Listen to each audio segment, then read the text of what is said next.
Hi, it's Rachel here from off-road.cc, and I've been riding this Kona Satori DL for about a month now, and it's time for the review, so here goes. So the Satori settles into the category of aggressive cross-country.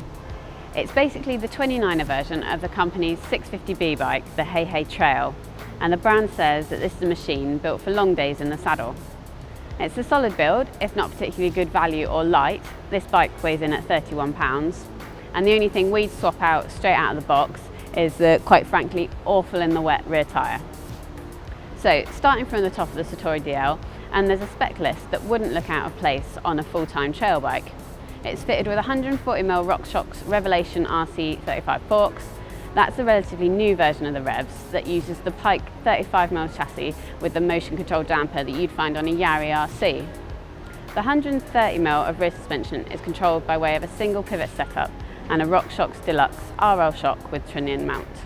The group set is all SRAM gear with a 12-speed GX Eagle drivetrain with 4-pot guide-arm brakes. That Eagle cassette is paired with Descendant 6K cranks and a 34-tooth chainring, which in my opinion is a little steep for a 29er. Although you'll be unlikely to spin out on the flat on this bad boy, it does mean that you never really get the full advantage of that crawler 50-tooth cog. Brakes such as the guide R's are uncommon on this more cross-country themed bike too. Now that's not a complaint, it's nice to have the stopping power when you need it. As you'd expect, there's a reverb jobber post and a straightforward cockpit. The Kona XC bars are a nice and wide 780mm and their own stubby 35mm stem is neat and tidy. Down on the ground, the Satori DL sports a relatively wide WTB I-29 rims coupled with Formula hubs.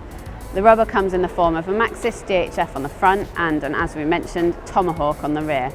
At this price point, we'd like to see a tackier 3C DHF on the front and, well, anything else on the rear for UK conditions. The good spec means that Kona is ready to ride straight out of the box though. On that very first ride, I was acutely aware of how close I felt to the bars when climbing. This is due to the short effective top tube caused by the steep effective seat angle, which, whilst we're on the subject, is super steep at 78 degrees. Big props should be given to Kona for being so bold as to employ such a steep seat angle, as there are other brands shying away from this.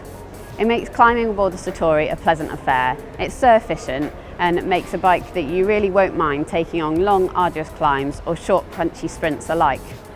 The firm suspension platform aids the proficient climbing characteristics on the flat, but over more technical terrain it fails to track the ground as well as other more sensitive setups like the Transition Smuggler, for example.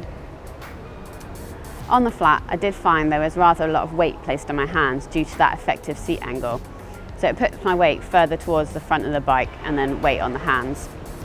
It's a feature that could become tiring if you were putting in long distance miles, but that's all negligible if your riding involves winching up an incline and then descending again. With plenty of energy left at the top of the hill, I was gagging to get going back down again. I found the Satori DL is happiest on flatter, less technical trails where the steep head angle of 68 degrees provides a slightly twitchy ride. That's not to say this bike won't take on the steeper trails too. It will, you just need to be prepared for some more bum-clenching moments. With a roomy reach and a longer wheelbase than found on other similar bikes, the Kona was a hoot down my local test trails. It was responsive and nimble and encouraging to turn up the speed on twisty single track. It's a bike that inspires you to put those extra pedal strokes in as you whip between the trees. Take the Satori DL through rougher territory or over drops and jumps though, and the cross-country vibes shine through. The suspension is firm at best. I found I had to run 20% sag to get the amount of end stroke support I needed. With 3 volume reducers inserted as standard, there's no option to add more and increase the bottom out support that way. 3 is the maximum there's room for. Running less air and therefore more sag, the Satori is more comfortable in the chop with better small bump sensitivity, but it bottomed out over the smallest drops or the slightest compression. With elements of both the brand's long travel process and short travel hey-hey thrown in, it's a mishmash of riding genres and intentions. On the outset, the Satori looks to be a great trail slayer. There's an Eagle drivetrain, a steep effective seat angle to help you up the climbs, and 4-pot brakes to show you down efficiently. There's an aggressive front tyre and a neat cockpit with a short stem. But look deeper and you'll find the short effective top tube provides a cramped cockpit when seated. The steep head angle makes steeper terrain more daunting, and the steep effective seat angle puts a great deal of weight on the hands when on the flat, making the Satori an odd build that's not so much playful or aggressive cross-country as a fundamentally confused, soul-searching bike looking for a home in trail bike territory. If your heart lies in XC, but you've got the desire for trail riding forays, then you and the Satori might be well matched.